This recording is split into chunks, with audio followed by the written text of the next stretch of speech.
Hey everybody, Eric Monroe again, employee benefit consultant and financial advisor. I'm going to be talking today about a very interesting executive bonus plan called Section 162.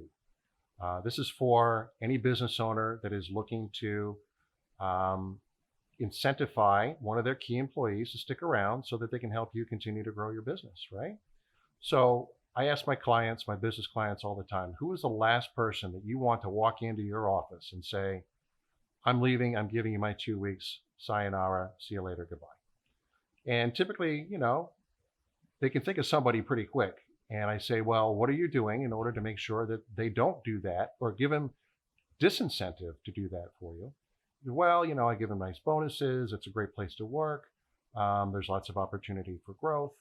And unfortunately, nowadays, that's always not enough, especially with the competitive employment market that we have, especially for highly skilled workers or rainmakers, people with executive experience, so forth. So what I have is what they call a Section 162. It's an IRS code, Section 162, and it is a legal way for you to discriminate and offer a benefit to an employee that works on both sides, from the employer point of view and from the employee point of view.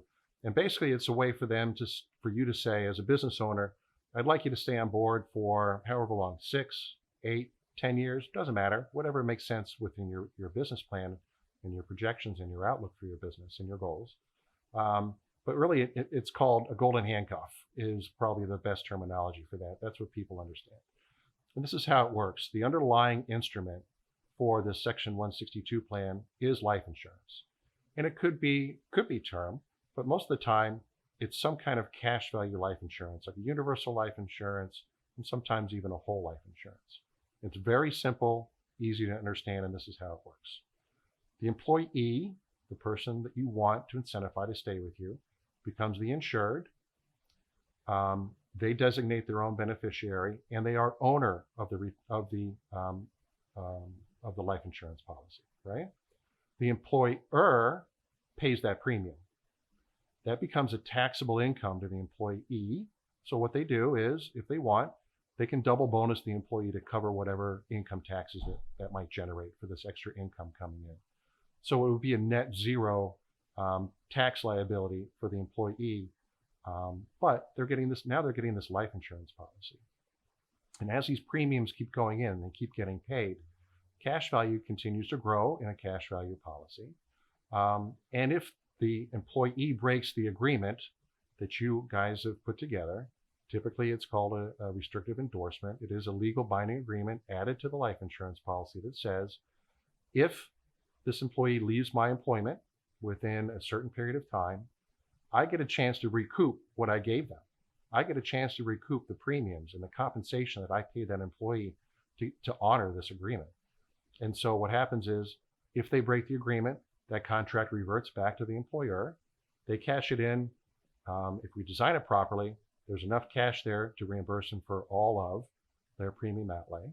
If there's a premature death, either that death benefit could all go to the beneficiaries of the employee, or you could put some provisions in there to at least pay back the employer what they've paid in premium, because they haven't completed their employment agreement yet. And then the difference goes to the beneficiary. So a couple benefits. One, the employer gets a tax deduction on that contribution. Those premiums paid are considered compensation and are tax deductible for the employer. The employee gets almost free life insurance. And at the end of the term, all the restrictive endorsements are released. Now this policy is potentially, if we design it right, paid up so that when the endorsement's released, the employee has total and complete unrestricted control over that policy and potentially no more future premiums. So it's a way for you to, as an employer, incentivize somebody so that they will stick with you, help your business continue to grow, perhaps be in line as a successor. And two, the employee gets a benefit because they're not paying any more taxes on the compensation that they're receiving. And they potentially could have a very nice policy with a paid up benefit. And if we add a little bit to that policy design and add a long-term care rider, now that employees got not only paid up life insurance, but paid up long-term care coverage as well. So, This is just a basic outline and basic discussion on one way that you can, as an employer, get a tax deduction and try to keep you and incentivize your employees. So I hope you like this. It was a really quick discussion about a 162 plan. There are some other videos I've done. Please check out my YouTube channel. You'll see some other business planning ideas as well that are helpful for business owners. If you like this video, please let me know. If you know somebody or you'd like to share this video that might benefit from this information, yeah, please pass that along. I would really appreciate that. Thanks so much.